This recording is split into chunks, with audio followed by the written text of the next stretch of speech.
Здравей! Аз съм Иван Калев и днес ще обсъдим продължаването на историята. To be continued.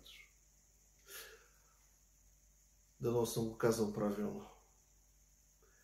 Кога за последен път продължи историята на някой свой близък?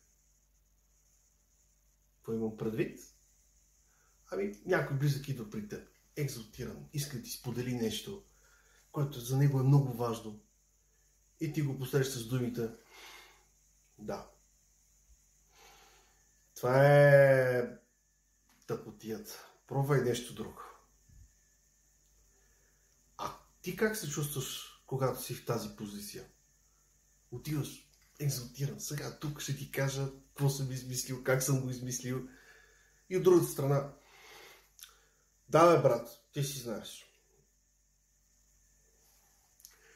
Това умение да продължим историята го има на магически огледала. Защото колко по-лесно е, когато се научиш да продължиш историята, да я развиеш и да видиш докъде ще стигне. Защото на моменти тя няма граници, както и нашето въображение. Така че ти избираш магически огледала 6. Внимание, внимание!